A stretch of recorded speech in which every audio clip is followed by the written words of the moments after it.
올려드립니다. 아멘. 주님 큰 영광 받으소서. 함께 찬양하겠습니다.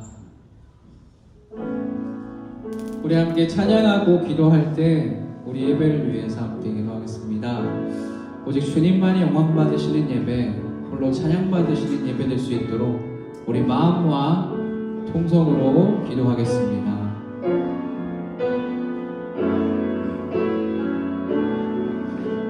주님 큰 영광 받으소서. 주님 큰 영광 받으소서. 홀로 찬양 받으소서.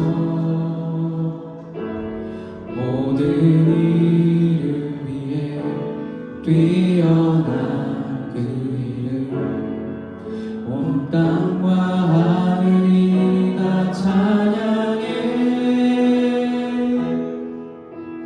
겸손하게 우리 무릎 꿇고 주 이름 앞에 영광 돌리세. 모두 절하세. 독생자 예수 주님께 찬양 드리리. 모든 영광과 존귀와 능력 받으소서. 받으소서. 영광과 존귀와 능력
오늘 우리를 위해서 김성규 집사님 기도해 주시겠습니다. 강하고 담대하라. 두려워하지 말며 놀라지 말라. 내가 어디에 가든지 내 하나님 여호와가 너와 함께하느니라 하시니라. 아멘. 사랑과 은혜가 많으시고 자비로우신 주님, 오늘도 주님의 귀한 성전에 나와 예배와 찬양 그리고 기도드리게 하심을 감사드립니다. 지난 한 주를 돌아봅니다. 저희가 주님 안에서 살려고 하지 않고 세상 안에서 세상적인 것만 생각하며 살아왔다면 주님 이 시간 저희를 용서하여 주시옵소서. 주님께서 주신 작은 것 하나에도 감사하지 못한 삶도 주님께 내려놓습니다. 주님께서 주신 모든 것을 당연하게 여기지 않고 감사하며 주님의 은혜를 느낄 수 있는 우리가 될 수 있게 하여 주시옵소서.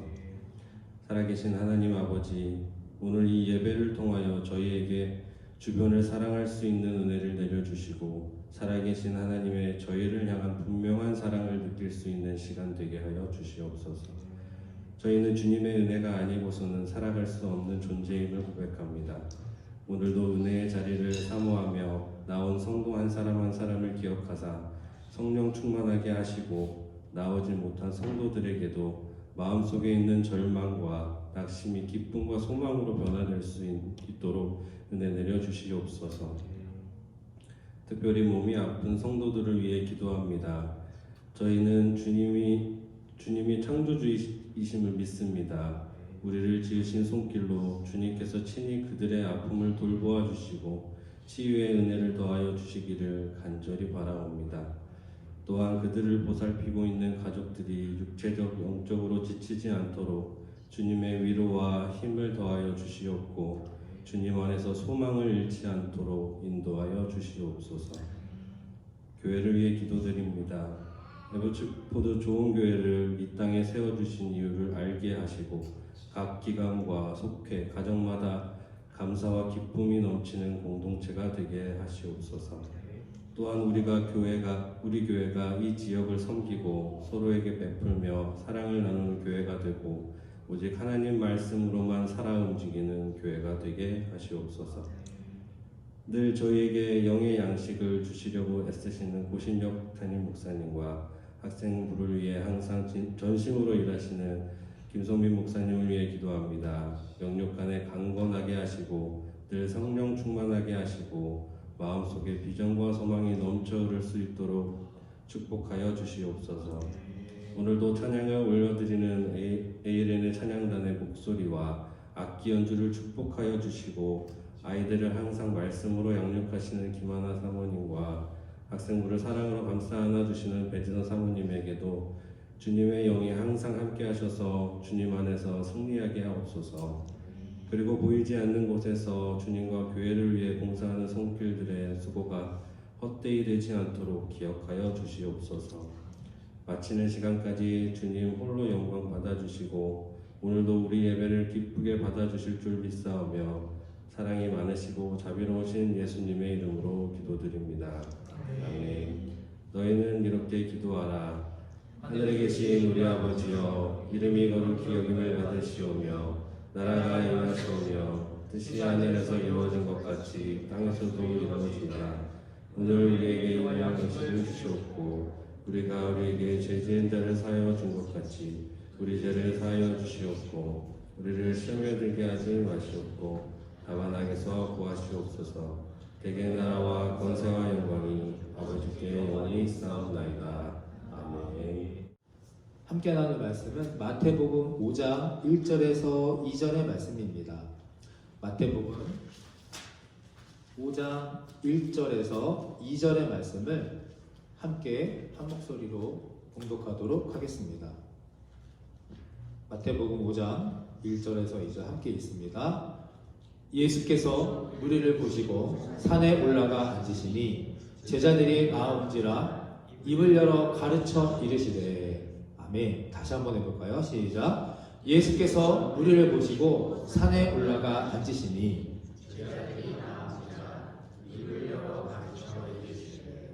말씀의 제목 함께 있습니다. 그래서 저는 갑니다. 다시 해볼까요? 그래서 저는 갑니다. 오늘 산상수훈 두 번째 시간으로 함께 말씀 은혜를 좀 나눠보고자 합니다. 여러분 혹시 지난주일 설교 제가 드린 말씀 기억하십니까? 지난주에 복습해보면 하늘, 천국이 먼저입니까? 팔복이 먼저입니까? 네, 처음 들으시는 것 같죠? 네, 그래서 저도 먹고 삽니다. 네. 천국이 먼저입니까? 팔복이 먼저입니까? 천국이 먼저, 하늘이 먼저입니다. 그래서 로마서 14장 17절 말씀 다시 한번 읽어보겠습니다. 하나님의 나라는 먹는 것과 마시는 것이 아니요 오직 성령 안에 있는 의와 평강과 희락이라. 아멘. 네. 사도 바울이 우리에게 알려줍니다. 하나님 나라는 이런 것이 아니다. 먹고 마시는 것이 아니라 성령 안에 있는 의와 평강과 희락이다. 아멘. 예수님께서 이 땅에 내려오신 것은 이 천국 하늘을 완성하시고 또 이 하늘 즉 의와 평강과 희락을 우리들에게 주시기 위함이다라고 제가 지난주 말씀을 드렸습니다. 네. 여기까지가 이제 지난주 산상주는 첫 번째 이야기였습니다. 이런 이야기가 있습니다. 교회에 잘 다니던 한 청년이 있었다고 하는데요. 이제 청년이 사랑하는 애인하고 잘 만나다가 실연을 당했다고 합니다. 이제 헤어지게 돼서 더 이상 살아갈 이유가 없어진 겁니다. 이 자포자기하는 절망 가운데 스스로 생을 마감하려고 합니다. 이 청년이. 근데 그래도 지금까지 자기가 예수를 믿으면서 교회를 다녔으니까 그래도 죽기 전에 성경 한 구절이라도 읽자 그래가지고 성경을 쫙 폈는데 이 말씀이 나왔다고 하죠. 마태복음 25장 7절에 유다가 나가서 목매어 죽으니라. 그래서 이 청년이 이 말씀을 보고 나는 진짜 어차피 죽어야 될 놈이구나. 그래도 한 번만 말씀을 더 볼까? 그래서 딱 폈더니 또 이 말씀이 나왔다고 합니다. 누가복음 10장 37절 가서 너도 이와 같이 행하라. 청년이 이제 화가 납니다. 오기가 생깁니다. 아니 하나님 너무하시잖아요. 아무리 그래도 내가 교회 다니고 예수를 믿었는데 어떻게 나오는 말씀마다 이럽니까? 그랬더니 그래도 이 한국 사람은 3세번이니까 한 번만 더 펴보자. 그래서 성경을 쫙 하다가 탁 폈답니다. 그랬더니 마지막 이 말씀이 나왔다고 하죠. 열왕기상 18장 21절 어느 때까지 머뭇머뭇하려느냐. 어느 때까지 머뭇머뭇하려느냐. 이 청년은요 그동안 평생 교회를 다니면서 예수를 믿었다고 했지만 그 안에 의와 평강과 희락이 없었던 겁니다. 현실이 이렇습니다. 우리는 다 압니다.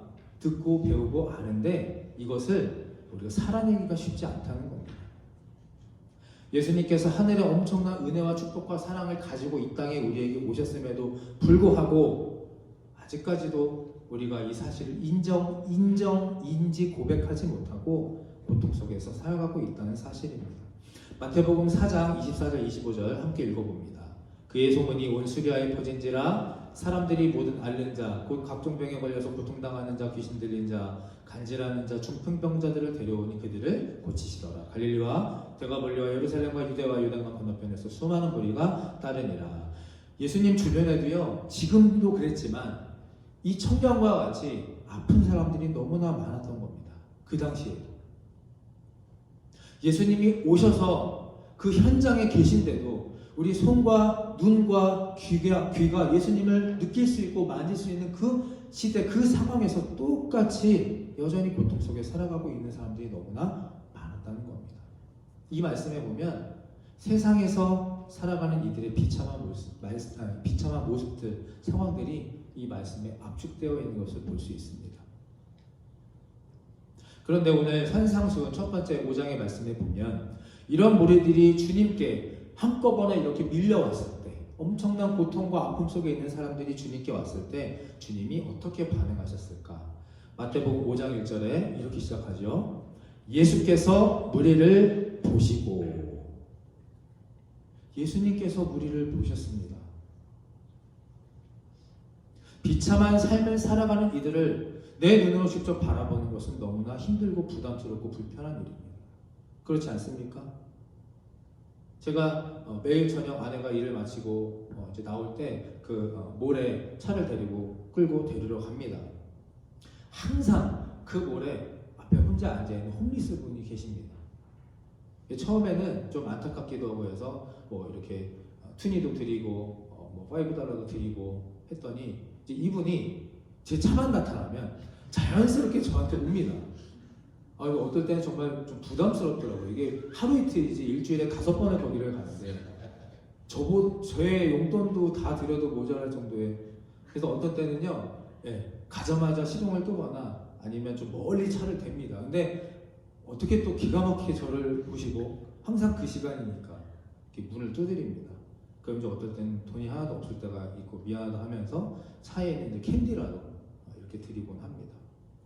코스코 나가는 그 길 왼쪽에도 마찬가지로 항상 그 팻말을 드시고 한 분이 계시죠.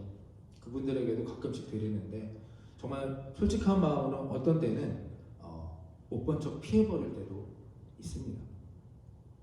그러나 예수님께서는 주님은 그렇게 하지 않으셨죠. 그렇게 수많은 사람들, 그 무리들을 언제나 깊은 사랑과 동정심으로 바라보시는 겁니다. 마태복음 9장 36절에 보면요, 무리를 보시고 주님께서 불쌍히 여기시니 이는 그들이 목자 없는 양과 같이 고생하며 기진함이라. 기진함은 기진맥진입니다. 고생하여서 기운이 빠져있는 그들을 예수님은 항상 긍휼히 여겨 주시는 겁니다. 바라보시는 거죠. 사랑 그 자체로. 예수님 모든 행동의 동기는 사랑인 겁니다. 그러니 우리들 연약한 인간들이 때로는 사랑이 부족하고요, 때로는 사랑이 없고 사랑이 메말라 있다면 우리는 사랑이 동기이시고 모든 것을 사랑으로 바라보시는 주님 앞에 그저 나아가면 되는 겁니다. 그저 나아가면 되는 겁니다. 사랑이신 주님 앞에 엎드리면 될 것이고 불쌍히 여기고 오늘도 나를 깊은 동정심으로 바라보시는 예수님과 그 눈을 맞추기만 하면 됩니다. 오늘 이 시간 그 시선을 예수님께, 주님께 맞추실 수 있는 저와 여러분이 되시기를 간절히 바라고 축원합니다. 그리고 마태복음 5장 1절 후반절에는 이렇게 나옵니다. 예수님께서 그 무리를 바라보셨고요, 산에 올라가 앉으시니 제자들이 나아온지라. 산에 올라가 앉으시니 제자들이 나아온지라. 산상수훈이라고 우리가 표현합니다. 왜 산을 선택하셨을까? 혹시 여러분 궁금하지 않으신가요? 거기 갈릴리도 있었고요, 바다도 있었고 평지도 있었습니다. 그러니까 이게 어떤 때 평상수훈이 될 수도 있었고요, 바다라면 해상수훈이 될 수도 있었습니다. 근데 왜 굳이 산상수훈일까? 여러분, 산은 높습니다.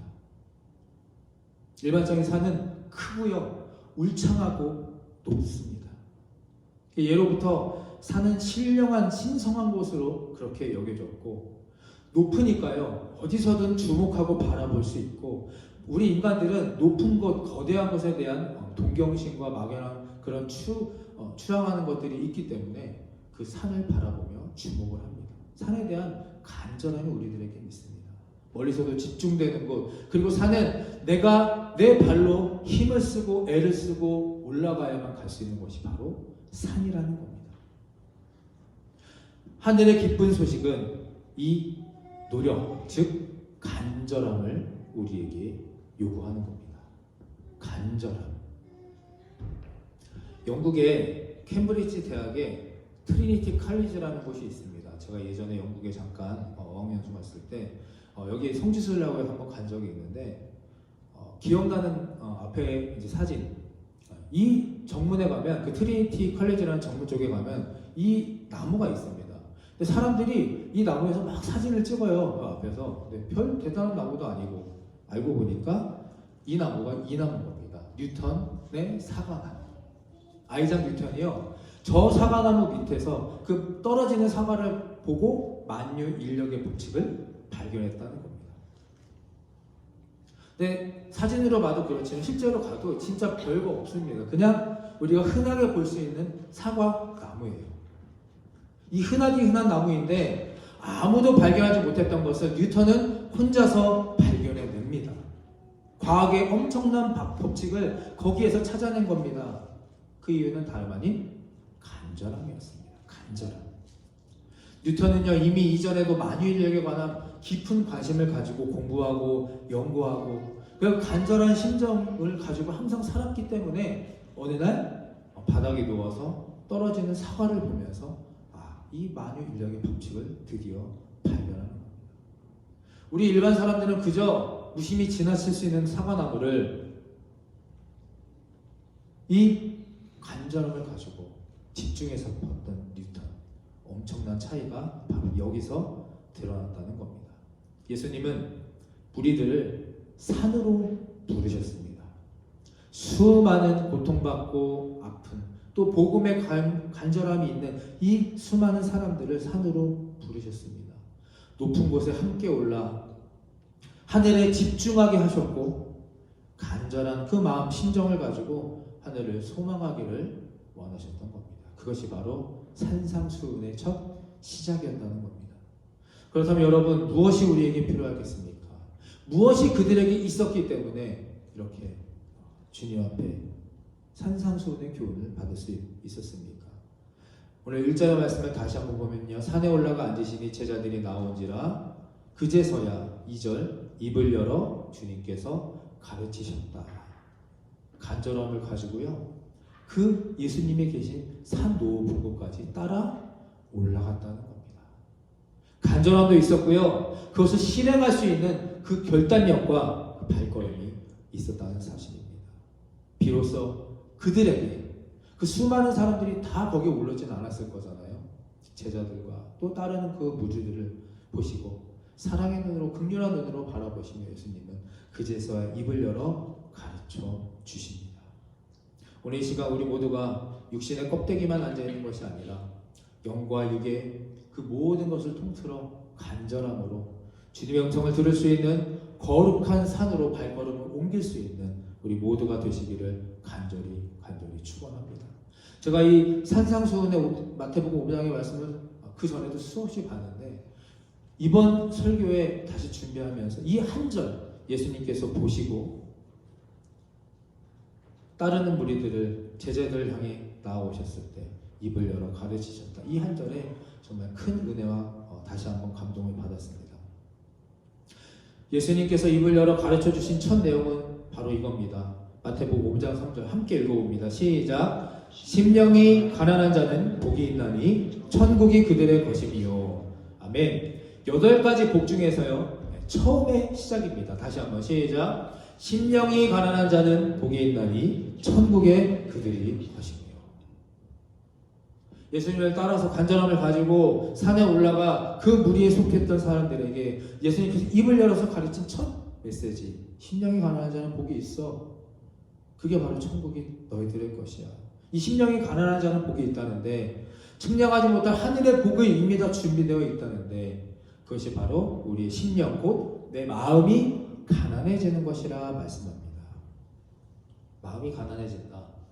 마음이 가난해지는 게 무엇일까요? 하늘의 복을 누릴 수 있는 첫째, 이 가장 중요한 시작이 과연 무엇일까 하는 겁니다. 이 문제에 좀 접근해 보려면 우리가 먼저 좀 생각해보고 이해해야 될 것이 있습니다. 요즘 날씨가 좀 춥습니다. 눈도 많이 쌓였고, 저희 뒷마당에 이제 눈을 지우러 갔는데, 둘째 유엘이가 저를 막 불러요. 여기 갔더니, 아빠 여기 새가 죽어 있어요. 봤더니요, 저 새 2마리가 정말 죽어 있는 겁니다. 추워서 얼어 죽은 건지, 아니면 뭐 어디 부딪혀서, 공사를 요즘에 많이 하니까 부딪혀서 죽은 건지 모르게 2마리가 이렇게 죽어 있습니다. 그래가지고 안타깝게 죽어 있어서 이제 한쪽으로 치워주면서, 왜 새가 아빠 이렇게 여기 죽었을까요? 저한테 물어봐서 제가 유엘이한테 그랬습니다. 새도 사람도 모든 생물은 죽었지만 분명히 이 친구들은 천국에 갔을 거야. 또 이제 아들에게 좋게 또 이렇게 설명을 해주려고, 뭐 동물은 천국을 못 가지만 그래도 아이니까 그 순수함을 잃지 않게 하기 위해서 천국에 갔을 거야. 그랬더니 하늘을 이렇게 잠깐 바라보는 유엘이가 저를 다시 딱 보면서 이렇게 얘기합니다. 그런데 왜 하나님이 다시 집어 던졌어? 저 유엘이 다운 발상입니다. 왜 하나님이 다시 집어 던졌어? 이렇게 한번 보고 저한테 얘기하는 겁니다. 그래서 제가 나는 분명히 천국을 얘기했는데 유엘이는 저기 위에가 천국이고요, 하나님이 저기 계시고 그냥 다시 집어 던졌어. 이렇게 생각을 받아들이는 겁니다. 제가 무슨 말씀을 드리고 싶으냐 하면, 하늘은 가깝습니다. 천국은 멀지 않습니다. 하늘은요 우리 곁에 있다는 겁니다. 우리 요엘이 얘기처럼요. 그런데 우리 어른들은 하늘을 말할 때 자꾸 하늘이 높고 멀고 그렇게 여기고 생각하고 산다는 겁니다. 이런 형태의 하늘 천국은요 사실 우리 대한민국 민족의 심성에 오랫동안 자리 잡고 있던 그 천당 있지 않습니까? 천당과 천국을 혼동하는 데서 찾아옵니다. 은연중에 천국을 천당과 같이 생각하는 바람에 우리는 지금 여기서는 하늘을 누릴 수 없다. 천국은 아주 먼 곳에. 그러나 예수님께서 우리에게 주시려는 하늘은 먼 곳이 아니라 지금 이곳에 여기에 있는 겁니다. 그리고 앞으로 올 우리들의 인생 세기에서 누릴 수 있는 곳에 있다는 겁니다. 하늘은 가깝습니다. 제가 좋아하는 찬송가가 몇 개 있습니다. 그 중에 오늘 함께 불렀던 찬양 493장 하늘 가는 밝은 길이 찬양이 있습니다. 제가 아마 저희 교회에서 처음 이야기하는 것 같은데 이전 교회들에서는 많이 이야기했었습니다. 혹시나 제가 죽으면 육신이 죽으면 발인식할 때 이 찬송가를 좀 불러주시기 바랍니다. 이 관을 들고 발인식을 할 때 참 좋은 찬양입니다. 제가 노래를 잘하면 노래를 불러드리겠는데 잘하지 못해서 하늘 가는 밝은 길이 내 앞에 있으니 슬픈 일을 많이 보고들 고생하여도 하늘 영광 밝음이 어둠 그늘 해치니 예수 공로 의지하여 항상 빛을 보도다. 3절 내가 찬송 바라보고 가까이 왔으니 아버지의 영광 집에 나 쉬고 싶도다. 나는 부족하여도 영접하실 터이니 영광 나라 계시니 그 우리 구주 예수라. 아멘. 여러분 이 가사를 한번 묵상해 보시면 천국 하늘이 멀게 느껴집니까? 가깝게 느껴집니까? 가깝게 느껴집니까? 가깝게 느껴집니까? 가깝습니다. 천국은요 하늘은 우리 눈앞에 있습니다. 우리가 눈을 잠시만 돌려보고요. 우리의 생각과 우리의 인생의 목표의 관점, 믿음을 조금만 다르게 생각해 보면 가까이 있는 겁니다. 그리고 거기에 주님이 계시죠. 우리 많은 사람들이 이렇게 표현하죠. 하늘 갑니다. 하늘에 우리가 갑니다 라고 표현합니다. 그런데 여기서 어디로 가는 게 아닙니다. 하늘이라는 것은 우리가 갈 수 있는 것이 아니라 오히려 하늘이 우리에게 다가와야 하는 겁니다. 하늘이 우리에게 다가와야 하는 겁니다. 그래서 주기도문에 이렇게 우리에게 알려주셨대요. 나라가 임하시옵고 하늘나라가 천국이 저와 여러분에게 임하게 되시기를 간절히 축원합니다. 이것이 예수님께서 산상수훈 처음으로 제자들에게 하시고 싶었던 말씀입니다. 하늘은 가까운 거야. 그것 때문에 예수님께서 이 땅에 오셔서 고난 받으시고 또 희생하시며 십자가에 달려 돌아가신 건 아니겠습니까? 예수 그리스도 때문에, 이 십자가 때문에, 그 보혈의 은혜와 사랑 때문에 하늘은 우리들에게 가까운 것이 된 것일 줄로 믿으시기를 바랍니다. 안타까운 사실은 왜 이렇게 가까이 있는 하늘을 우리 사람들은 발견하지 못하는 것일까 하는 겁니다. 왜 우리들은 이렇게 가까운 하늘을, 천국을 알지 못하는 것일까? 누가복음 15장 11절을 보면요, 탕자의 비유가 나옵니다. 우리가 잘 아는 탕자의 비유. 이 탕자를 통해서 이미 가까이 와 있는 하늘을 제대로 누리지 못하고 깨닫지 못하는 인간의 어리석음이 그대로 드러나죠. 잘 아는 것처럼 탕자는 아버지의 재산을 미리 받아가지고 아버지를, 그 집을 떠납니다. 그리고 극심한 고통을 겪고요, 고난을 겪고 제 발로 결국 자신의 삶을 청산하고 아버지의 집으로 돌아옵니다. 여기서 우리가 주의해야 할 것은, 주의 깊게 볼 것은요, 탕자가 돌아온 집이 변했습니까? 그대로입니까? 그대로입니다. 자신이 옛날에 살던 거주하던 집 그대로, 아버지도 그대로고요, 자신의 아들의 권위 위치도 그대로입니다. 따지고 보면 그냥 잠깐 나갔다가요 고생하고 제자리로 돌아온 셈인데, 그런 아들에게, 탕자에게 이제 그곳이 예전과는 전혀 다른 곳으로 되어 있는 겁니다. 왜 그렇습니까? 이제 그곳을 새로운 눈으로 바라보기 때문입니다. 예전에는 몰랐던 그 은혜와 축복과 사랑이 가득한 곳을 바라보기 때문입니다. 믿음으로 표현하면요, 이 탕자에게 영안이 열렸다는 겁니다. 그가 누리던 것이 얼마나 귀한 것인지 이제부터 새로운 것으로 바라보고, 근데 그것이 이미 예전에 다 자기 것이었고 자기 곁에 있었고 손만 뻗으면 알 수 있었던 것들이 얼마나 귀하고 값진 것인지 그전에는 알지 못했던 탕자입니다. 요한복음 1장 5절의 말씀을 함께 읽습니다. 시작. 빛이 어둠에 빛이 돼 어둠이 깨닫지 못하더라. 빛이 어둠에 빛이 돼 어둠이 깨닫지 못합니다. 천국의 하늘의 빛은 오늘도 우리들의 인생과 믿음을 환하게 비춰주고 계신데 우리가 그것을 보지 못하고 있다는 겁니다. 하늘은 이렇습니다. 멀리 높이 어렵고 힘든 곳에 있는 것이 아니라 이미 내 곁에 와 있습니다. 그저 우리가 그 어둠의 눈이 가려져 주님이 주시는 그 빛을 보지 못하고 있을 뿐입니다. 하늘로부터 내려오는 의와 평강과 희락이 내 앞에 있는데도 그것을 누리지 못하는 것. 짙은 어둠 속에 살고 있기 때문에 어디로 가야 할지 무엇을 해야 할지 모르는 겁니다. 매일 열심히 삽니다. 열심히 해요. 노력하고 정성껏 살아가는데 애쓰지만 결국은 헤매는 겁니다. 고통 속에, 혼란 속에. 이 세상에서 제일 무서운 사람이 누구인지 아십니까? 제일 이 세상에서 무서운 사람. 찾아보니까요, 그렇습니다. 이제 난 피곤해, 이제 잠을 자야지 하고 눕자마자 바로 코 고는 사람이 제일 무섭다고 합니다. 또 밥 먹고요, 바로 그 자리에서 일어나 설거지하는 사람이 제일 무서운 사람이라고 합니다. 제가 그러는데 제가 무서운 사람인가 봅니다. 그리고 힘들고 어려운 운동하는데 노래 하나 안 듣고 맨정신으로 운동하는 사람. 그리고 직장인들 중에 제일 무서운 사람은 이런 사람이라고 합니다. 식단을 열심히 관리하고 직장 끝나자마자 칼퇴하고 매일매일 운동하러 가고 집에서 남는 시간 공부하고 술 담배도 안 하고 주말에 자격증 따라다니는 사람. 이런 사람이 제일 무서운 사람이라고 합니다. 혹시 내일이 우리 얘기 아닙니까? 예전에 TV에서 방송인 이경규 씨가 나와서 한 말이 있습니다. 저는 이 말에 다 동의하실지 모르겠지만 저는 이 말에 정말 동의를 공감을 합니다. 잘 모르고 무식한 사람이 신념을 가지면 제일 무섭습니다.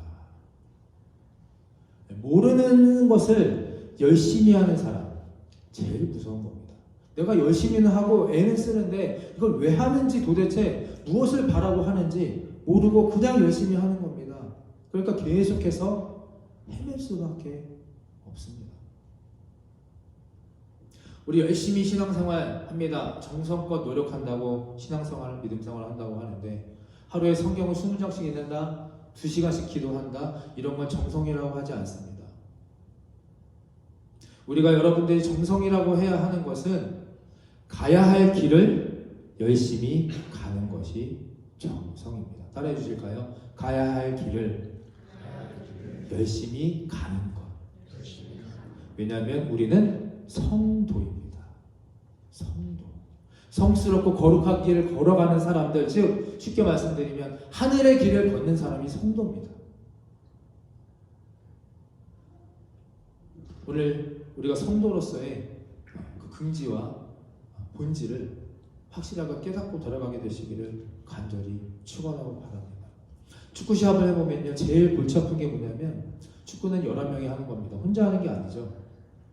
각자 포지션이 있고 자리를 지키면서 그렇게 해야 되는데 할 줄 모르면 혼자 맨날 딴 데 가 있는 친구가 있습니다. 수비수가 막 공격만 하려고, 골키퍼가 골을 넣으려고만 합니다. 열심히는 합니다. 정성을 다하는데 결국 그 팀은 집니다. 성공을 못합니다. 왜냐하면 축구를 모르는 겁니다. 히브리서 3장 10절 11절 함께 읽습니다. 그들이 항상 마음이 미혹되어 내 길을 알지 못하는구나. 그들은 내 안식에 들어오지 못하리라. 아멘. 마음이 미혹되면요, 어디로 가야 하는지 그 길을 알지 못하는 겁니다.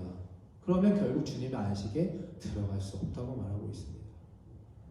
마음에 장막이 거쳐야 합니다. 우리 눈에 어두움이 사라져야 합니다. 저를 따라해 주실까요? 선글라스를 벗읍시다. 무슨 소리입니까? 제가 이전에 한번 이거 말씀드린 적이 있습니다.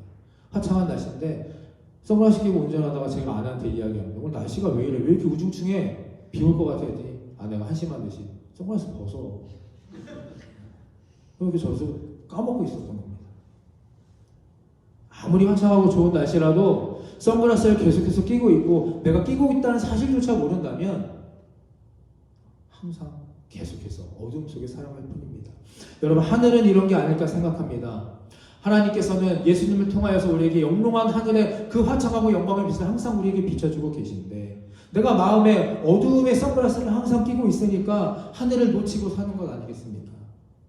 마음의 어둠의 선글라스를 벗어야만, 다시 말해 마음을 둘러싸고 있는 어둠의 장막을 벗겨내야 그제야 비로소 하늘이 보이는 겁니다. 마음의 어둠의 장막을 벗어내고 벗겨내려면 그러므로 오늘 말씀처럼 마음을 가난하게 해야 합니다. 마음을 가난하게 하는 것이 그러니까 무엇이냐? 다른 말로요, 나를 있는 그대로 바라보는 것입니다. 나를 있는 그대로 바라보는 것, 나를 있는 그대로 바라보는 것이야말로 내가 지금 어둠의 선글라스를 쓰고 있다는 사실을 먼저 깨달아 아는 것입니다. 아까 어리석은 저의 모습처럼 내가 지금 선글라스를 끼고 있다는 자체도 모르니까 벗을 생각을 아예 못하는 겁니다. 끼고 있는지도 모르니까. 그러니 결국 무엇이 필요합니까? 누군가의 도움. 제 아내가 직설적으로 핀잔을 주고 알려줬던 것처럼 누군가의 도움이 필요합니다. 영적으로 어두워져 있고 잠들어 있는 그런 사람을 깨워줘야 합니다. 어떻게 해요? 무엇으로부터? 오늘 말씀 히브리서 4장 12절 말씀 세 번역본으로 함께 크게 봉독해 보도록 하겠습니다. 시작. 하나님의 말씀은 살아있고 그래서 사람 속을 꿰뚫어 혼과 영을 갈라내고 관절과 골수를 갈라놓기까지 하며 마음에 품은 생각과 의도를 밝혀냅니다. 아멘. 하나님의 말씀은 이처럼 강력합니다. 살아계시고요, 능력이 있습니다. 어느 때 금요기도회 때 가끔씩 제가 기도할 때에 정말 이 귀를, 가슴을 정말 너무나 시끄럽게 때리는 폭풍 같은 소리들이 들립니다. 말씀이죠. 하나님의 말씀이 이처럼 강력한 것은 시끄러운 소리여서가 아닙니다. 소리가 높아서 그런 게 아니라 정말 조용하고 세미한 음성으로 다가오지만 성령이 그 잠들어 있는 어두운 영혼을 밝게 비춰 주심으로 인해서 듣는 사람으로 하여금 청청동력 같은 소리로 듣게 해주시는 겁니다. 이것이 말씀입니다. 성령을 통해서 하나님의 말씀이 들려지면 우리의 있는 그대로의 모습, 벌게 벗겨져 있는 나의 모습이 그제서야 비로소 드러나게 되는 겁니다. 어둠의 삶 가운데서 헤매고 있었던 나를 보게 되고 깊은 잠에 빠져있는 나를 알게 됩니다. 그리고 동시에 이것이 보여지면서 무엇이 드러나느냐? 하나님의 거룩함입니다. 두 가지가 동시에 은혜와 축복으로 다가오는 겁니다. 내가 나의 벌거벗겨진 어두운 모습을 깨닫게 되면서 동시에 하나님의 거룩함이 내 안에 인식되고 들어오게 되는 겁니다. 자신의 처한 심판의 운명을 보게 되는 거고요. 거짓 평안, 안식, 육신의 쾌락도 더 이상 기쁨으로 다가오지 못하게 되는 겁니다. 이렇게 사는 게 얼마나 무익한 것인가, 비참한 것인가. 이 상태를 성경은 이렇게 말합니다. 마음이, 심령이 가난한 자. 마음이, 심령이 가난한 자. 여러분, 믿음이 있으십니까? 네, 제가 너무 무겁게 이렇게 쫙 깔아놓은 다음에 갑자기 질문 드리니까 대답하기 힘드시죠? 믿음이 있으십니까? 아멘. 믿음이 우리는 있습니다. 그렇다면 믿음이 무엇입니까? 성경은 자주 말하죠. 내 믿음대로 될지어다. 내 믿음대로 될지어다. 근데 믿는다는 게, 믿음이라는 게 뭘 믿느냐 하는 겁니다. 믿음은 내가 가진 확신, 신념, 내 마음이 아니라는 겁니다. 만약에 내가 가진 그 믿음과 확신으로만 그 길을 간다면 그 믿음의 주도권이 누구에게 있습니까? 나입니다. 그 사람에게 믿음이 있는 겁니다. 내가 본 것, 내가 들은 것, 내가 경험한 것, 내가 신념에 가진 것의 역사가 있기 때문에 아니죠. 그 성경을 잘 모르는 말씀입니다. 성경에서 말하는 믿음은 이겁니다. 하나님, 저는 한 치 앞도 모르겠습니다. 인생길을 모르겠고요. 때로는 이게 나에게 복인지 화인지도 잘 모르겠습니다. 어느 방향인지도 모르겠습니다. 그런데 이거 하나는 확실히 압니다. 그 길을 이끌어 가시는 분이 바로 주님이십니다. 그 길을 이끌어 가시는 분이 하나님이시고 예수 그리스도이십니다. 그래서 저는 갑니다. 그게 여러분 믿음입니다. 그게 믿음입니다. 주님밖에 소망이 없고 더 이상 나를 낮출 것 쫓아오면 자신이 있는 그대로 발견하는 그것이 바로 심령이 가난한 자의 모습입니다. 심령이 가난한 자는 복이 있나니 천국이 그들의 것이며 이건 자들에게 천국이 임할 것이며 오늘 예수님께서 사랑하는 극률한 마음으로 바라보셨던 그 산상수훈의 제자들에게 주셨던 첫 번째 축복의 메시지입니다. 오늘 돌아가셔서 오늘 이 말씀을 다시 한번 깊게 묵상해 보시기를 간절히 바라고 축원합니다. 말씀을 정리하겠습니다. 좀 기억하시고 명심하시기 바랍니다. 주님은 이 시간에도 그때처럼 지금 저와 여러분을 불쌍히 여기시고 사랑의 눈으로 바라보고 계실 겁니다. 그 눈을 바라보기를 원하는 그 간절함, 저와 여러분에게 간절함이 있어야 합니다. 간절함. 심령이 가난하다는 것은 이것입니다. 주님을 향한 간절함.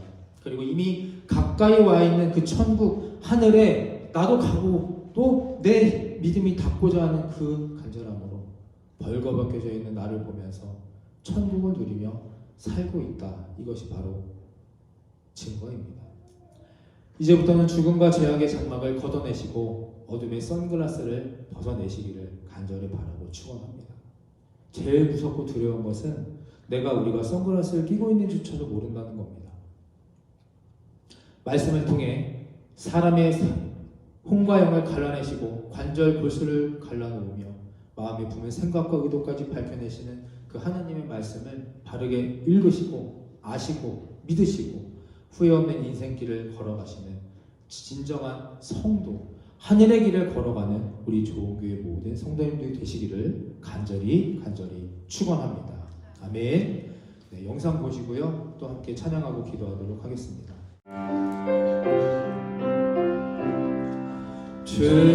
주님의 성령 지금 이곳에 임하소서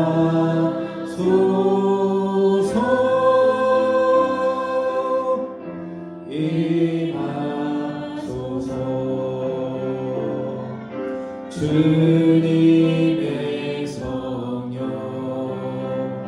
지금 이곳에 임하소서.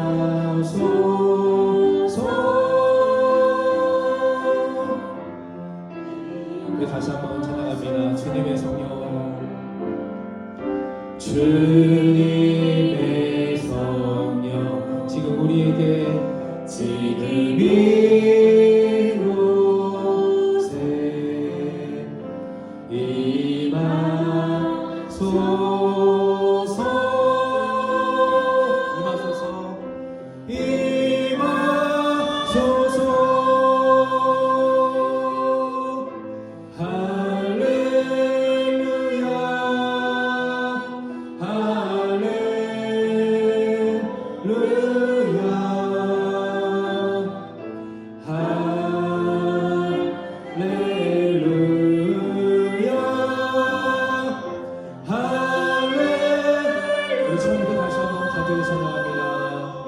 주님의 성령 지금 이곳에 임하소서.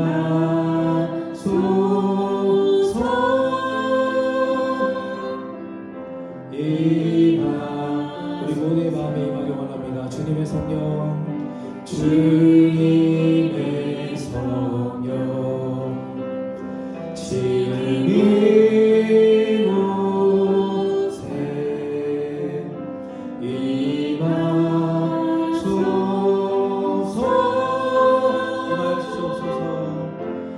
임하소서.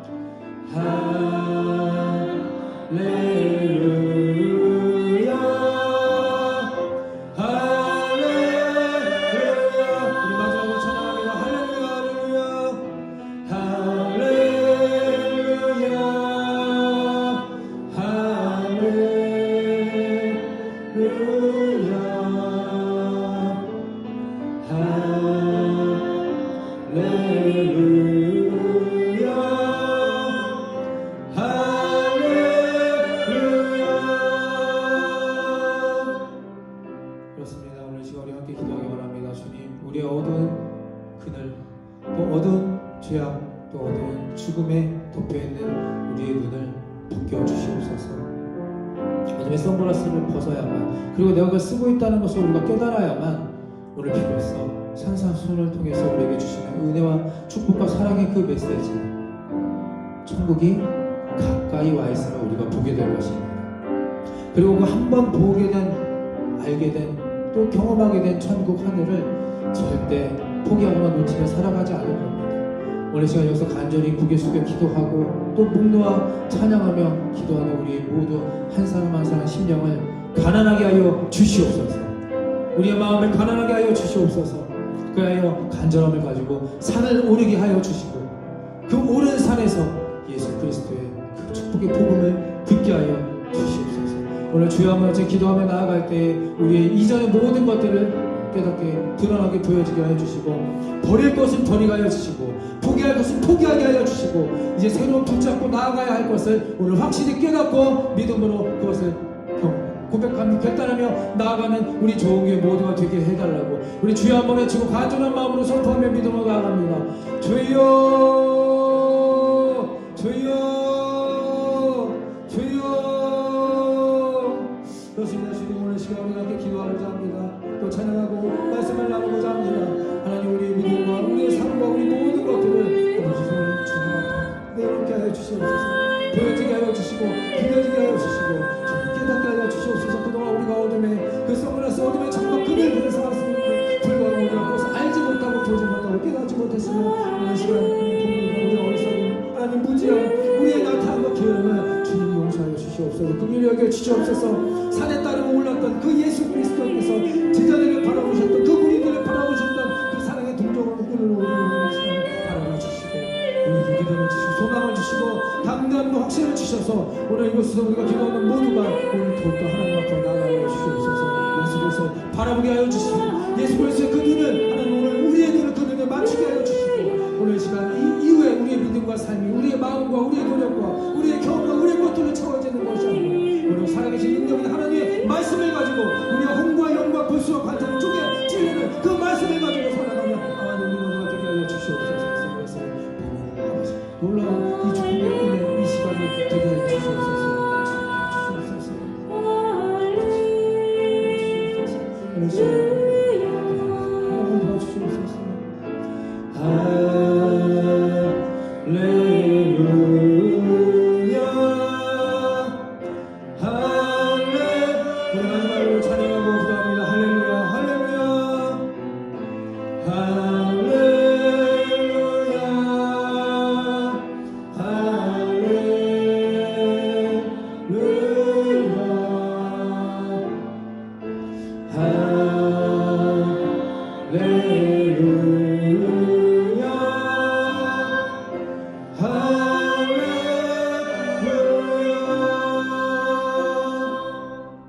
이제는 우리 죄를 대속하신 예수 그리스도의 십자가의 은혜와 하늘아버지의 무한하신 사랑하심과 성령님의 감동 감화 그리고 교통하심이 이제는 세상을 따라 헛된 길로 가지 않고 주님을 따라 거룩한 산에 오르는 노력과 간절함으로 살아가기로 결단한 이들의 인생 위에와 어둠의 선글라스를 벗어버리고 말씀 앞에 벌거벗겨진 심령이 가난한 자의 그 복된 길을 걷고자 하는 믿음 위에 지금부터 영원토록 함께해 주시기를 간절히 축원하옵나이다. 아멘.